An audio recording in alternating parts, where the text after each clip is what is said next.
Bonjour à toutes et à tous les amis, on se retrouve pour la review de Monday Night Raw du 28 juin 2021. Donc c'était le dernier Raw du mois de juin, tu vois ce que je veux dire. Et on a eu un super show, enfin super, je suis peut-être un peu gentil hein, quand même. Il a été moyen ce show. C'était moyen sur les pauvres le show, donc on a eu une bataille royale avec Riddle qui l'a remporté pour remplacer son ami Randy Orton dans le match Triple Menace du soir même où Randy Orton a bien galéré, pardon, je cherchais le mot, pour être là hier soir à Raw. Il était absent et je m'excuse aussi pour la revue de SmackDown que j'ai pas pu faire ce week-end parce que j'avais un ami qui était là, donc ça m'a un peu bloqué. Et puis le week-end dernier, pardon, et ce week-end ce sera pareil vu que je dois aller voir mon père. Du coup, ça va être compliqué de la tourner, soit ce sera dimanche, voire lundi, peut-être en décalé, avec le lendemain, mais on verra. Sinon, ce sera le samedi suivant, qui sera le deuxième SmackDown de juillet. Donc, bref, pour revenir à cette bataille royale, j'ai beaucoup aimé certains trucs, mais j'ai aussi détesté pas mal de trucs, comme la fin du match. La fin du match qui était assez intéressante. Donc, ce sera soit la review de SmackDown sera soit le 4 soit le 5 juillet, je pense. Certainement le 4. Ça reste à voir. Et sinon je vous la ferai le 10. Et sinon, je vous disais que j'ai pas forcément aimé cette bataille royale. Avec un Damien Priest qui était, comment dire, pas loin de se qualifier pour ce triple menace, ce match de la seconde chance, mais qui s'est fait surprendre par Idol. Je trouvais ça un peu bête parce que Damien Priest, on a parlé de blessure, qu'il était blessé apparemment, et on le met dans le match. Et il est à deux doigts de le gagner, mais on l'empêche de le gagner. Parce que j'ai pas d'autres mots, il a été empêché pour moi par Idol. Et voilà quoi, mais c'est dommage pour Damien Priest et c'est vachement dommage et je trouve ça un peu bébête et dommageable. Mais sinon, c'est tout ce que j'ai à dire là-dessus. Ensuite, après, du coup, on a eu Nikki Cross avec son costume de super-héroïne dont le personnage m'exaspère un petit peu, qui a affronté et battu Shayna Baszler. Donc déjà, je ne comprends pas, même si c'est elle qui a choisi le personnage, pourquoi est-ce que il a été approuvé par Vince McMahon, sachant que c'est un homme compliqué et qu'il n'avait pas forcément approuvé le personnage de Nikki Cross avec ses costumes, ses lunettes, tout ça, bref. Elle a eu la totale, ça a mis du temps à être approuvé, mais moi j'accroche pas trop. Autant la semaine dernière j'ai commencé à accrocher, mais là j'accroche plus trop ce personnage là.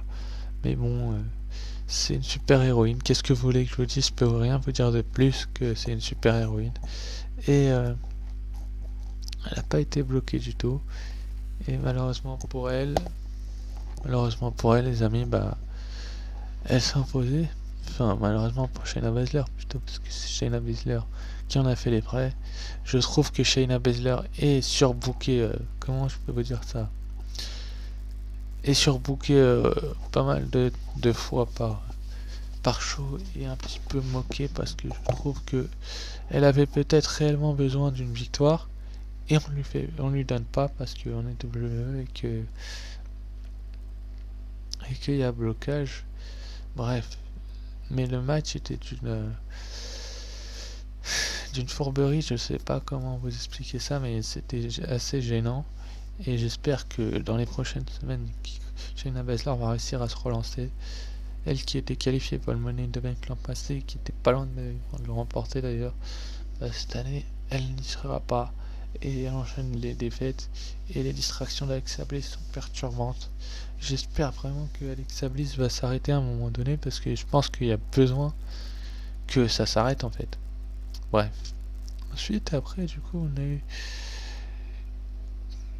MVP et Kofi Kingston qui ont eu un segment assez intéressant d'ailleurs parce que Kofi Kingston s'est un petit peu moqué de Bobby Lashley Et je trouve ça assez drôle parce que Bobby Lashley, c'est vrai que son règne, je suis d'accord avec Kofi Kingston, il est pas hyper cool à faire, enfin à dominer, et il est pas non plus très très cool à voir comme champion parce que il est pas tout le temps là, il était pas là hier soir, la preuve, il y avait les femmes MVP mais Bobby Lashley était pas là. Xavier Woods est de retour la semaine prochaine, on va encore se bouffer le même match, mais c'est du rebuffé, du rebuffé, du rebuffé, et ça, il y a des gens qui en ont plein la casquette, et je pense que je suis pas le seul à y penser, enfin à le dire, parce que si tu en as plein la casquette, tu vas pas te rebouffer le match 500 fois. Je pense que, j'espère que Xavier Woods va réussir à se défendre autrement, qu'il n'y aura pas de blessures comme la semaine dernière, et que ça va être un match assez intéressant. Kofi Kingston qui a mis un Trouble in Paradise à MVP. Le message est clair à Bobby Lashley et la violence était extrême et j'espère vraiment que le message est passé chez Bobby Lashley parce que ce Trouble in Paradise là a été extraordinaire et j'ai vu la tête de MVP, je me suis dit toi t'as intérêt à rester calme et à pas te mettre au milieu des affaires de Kofi Kingston, les amis, si vous voyez ce que je veux dire. Bref, ensuite, après, du coup, on a eu la revanche. Donc, c'était Eva Marie et Doudrop. Donc, Doudrop, la catcheuse qui en réalité pas eu Turn Event, pour ceux qui ne le savent pas, qui ont affronté Asuka et Naomi. Et elles ont eu leur revanche. Donc, Doudrop a battu Asuka avec un senton, enfin un splash. Elle a utilisé son poids. Elles ont eu leur revanche par rapport au combat de qualification. Donc, pour le momentum de Naomi et de Asuka, par rapport au Money in the Bank, c'est pas bon. C'est pas bon du tout même, je vous dirais, parce que quand tu quand tu quand tu as le talent qu'a Naomi ou qu'a Asuka, tu as tout simplement le mérite de revenir sur le devant de la scène et de regagner un match et de te relancer, mais derrière tu retournes dans tes travers. Malheureusement, c'est ce qui s'est passé hier soir avec la victoire de Doudrop, mais on peut les comprendre, ils vont pas décrédibiliser Doudrop. On a bien compris que c'était le maillot fort de cette équipe avec Eva Marie, et que Eva Marie était le maillot faible, et que peut-être qu'on aura une revanche encore la semaine prochaine, on verra bien, mais que cette storyline-là était loin d'être finie, comme celle de Bayley et de Bianca Belair, pour ceux qui n'ont pas suivi SmackDown. Je préfère vous le dire, avec la victoire de Bayley et Seth Rollins. Bref, je reviendrai pas dessus parce que je ferai pas de review sur ce show-là. Bref, mais voilà quoi, les amis. Doudrop est très très forte et comment je peux vous expliquer ça, a dominé tout le match. Enfin, elle a mis au sol Naomi et Asuka, c'est pas rien. Asuka, une ancienne championne de Raw d'ailleurs, qui perd face à une nouvelle arrivante. J'ai peut-être déjà vu écrire un replay, mais là c'est encore plus difficile à avaler, je pense, pour elle, parce que tout simplement, il y a beaucoup de gens qui auraient espéré une victoire de Asuka et Naomi, et moi le premier, mais il faut aussi relancer tout le drop, et c'est parfait pour être réalisé. Bref. Juste après, ensuite, on a eu John Morrison face à Ricochet, donc les deux hommes sont qualifiés pour le Money in the Bank Ladder Match. D'ailleurs, John Morrison, pour ceux qui ne le savent pas, il est partenaire et ami du Miz qui l'a gagné dans le passé. Donc il a peut-être une petite stratégie, on a peut-être un petit doublé des deux anciens potes. Peut-être que John Morrison va se retrouver avec la mallette à son tour. On verra bien. On n'y est pas encore à Money in the Bank. Il nous reste encore 3 semaines. 3 semaines, c'est ça. Il nous reste encore 3 semaines. Et dans 3 semaines, je pense que John Morrison ne va pas être loin de la mallette. S'il ne la remporte pas, il sera vraiment pas loin. Et je trouve ça superbe. Ce match a été superbe. On a tout eu. On a eu des sauts hors du commun, de la voltige, quoi. Un springboard cross-body sur la barricade.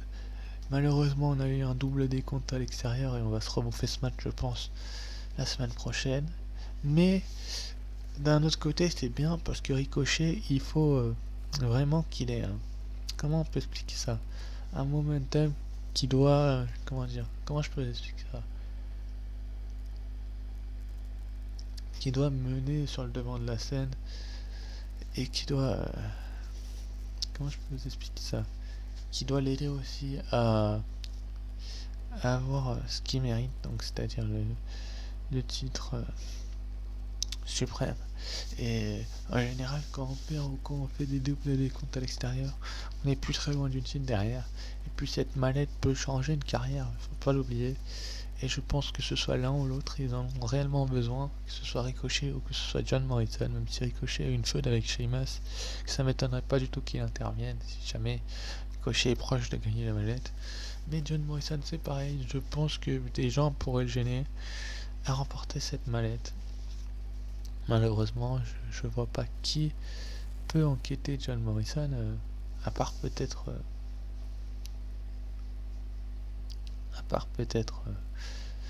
le mise en personne qui pourrait le trahir pendant ce ladder match. On l'a bien vu avec Tucker et Otis, c'était arrivé l'an passé, pourquoi pas cette année encore, ça arriverait avec John Morrison et le Miz. Ce serait d'ailleurs superbement bien joué de la part de la WWE parce que ça ferait 2 années de suite que ça arriverait.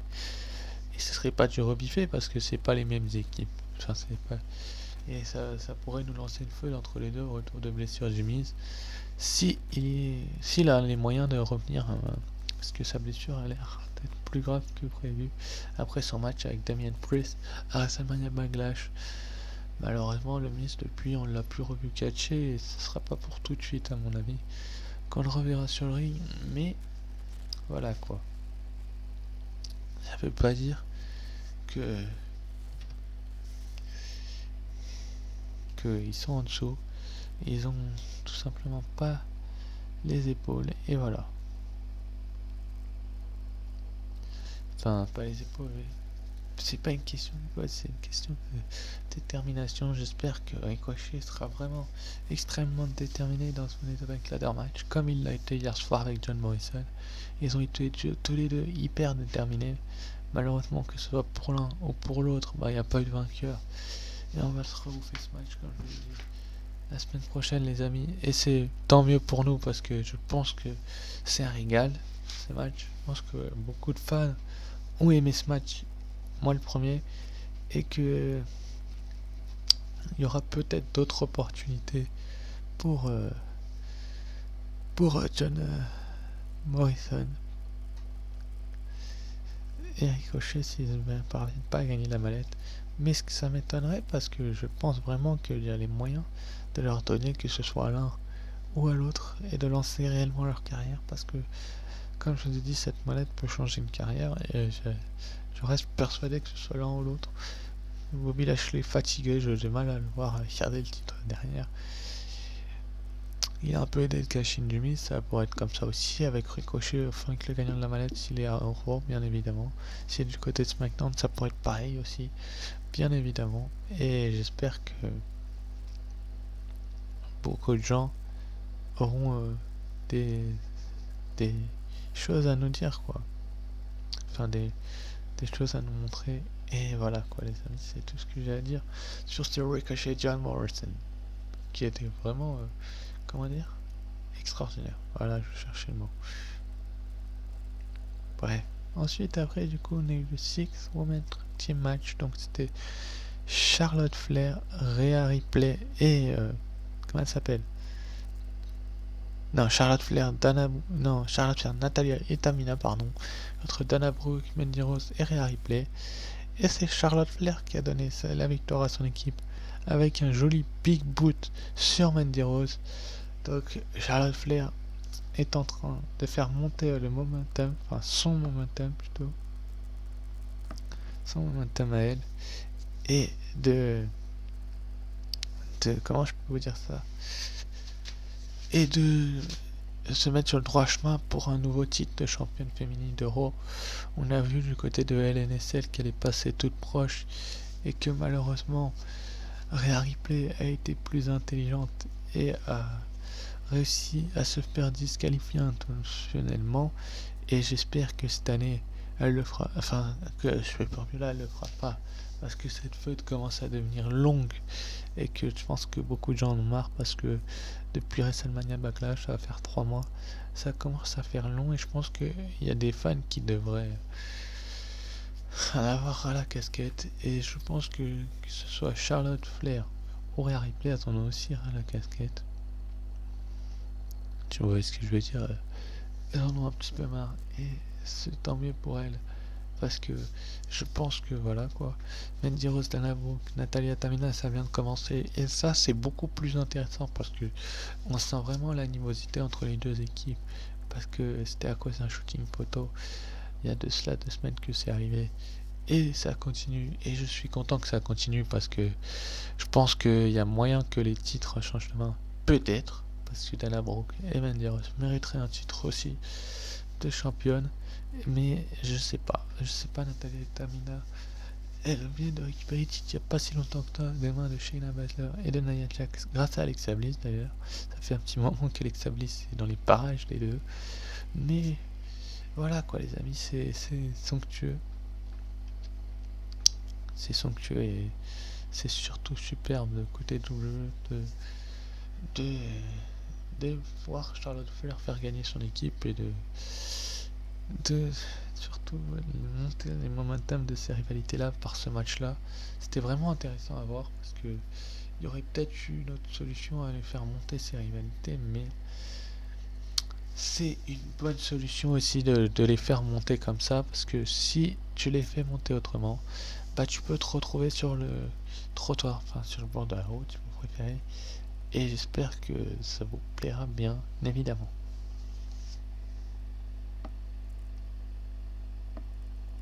Ensuite du coup juste après on a eu Elias qui a affronté Jackson Ryker donc dans un strap match, donc c'était un match intéressant là aussi. On a eu pas mal de choses intéressantes. Si j'ai des points négatifs à donner, c'est peut-être le Nikki Crochet et Baszler et le ricochet de John Morrison qui n'a pas de vainqueur. Et en point neutre, j'ai peut-être le Nikki Crochet et Baszler non, je vais le mettre en négatif, mais il y a le segment de Kofi Kingston et puis la rivalité d'Eva Marie.